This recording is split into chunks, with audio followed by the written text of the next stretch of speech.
So எல்சிஎம்ல இருந்து இன்னைக்கு நம்ம புதுசா ஒன்று கத்துக்க போறோம். ஓகேவா? ஃபர்ஸ்ட் என்ன கொடுத்துருக்காங்க? 5, 10, 25, 50. இதுக்கான எல்சிஎம் என்னன்னு கேட்கறாங்க.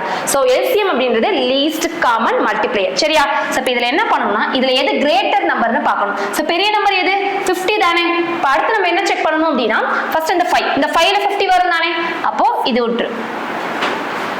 10ல 50 வரும் தானே, அப்போ இதுவும் வராது. 25ல 50 வரும் தானே, அப்போ இதுவும் வருது. சோ அப்போ இதுக்கான ஆன்சர் என்ன வரும்? 50ன்றது தான் கரெக்டான ஆன்சர். சோ அதே மாதிரி இங்க எடுக்கலாமா? இதுல லார்ஜ் நம்பர் அப்படின்றது என்னது? 18. சோ 2ல 18 வரும், 3ல 18 அதுவும் வரும். சோ 15ல 18 வராது, 9ல 18 வரும். சோ இந்த 15 வராது தானே, அப்ப என்ன பண்ணலாம் அப்படின்னா இதோட ஃபேக்டர்ஸ் எழுதலாம். 3, 5. ஓகேவா? சோ 3ல 18ன்றது வரும். சோ ரிமைனிங் 5 இருக்கு இல்லையா, அந்த 5 இதோட மல்டிப்ளை பண்ணி போட்டோம் அப்படின்னா சோ 19ன்றது தான் இதுக்கான எல்சிஎம். சோ இதே மெத்தட ஃபாலோ பண்ணி இதுக்கான ஆன்சர் என்னன்றதை கமெண்ட் பண்ணுங்க. தேங்க்யூ.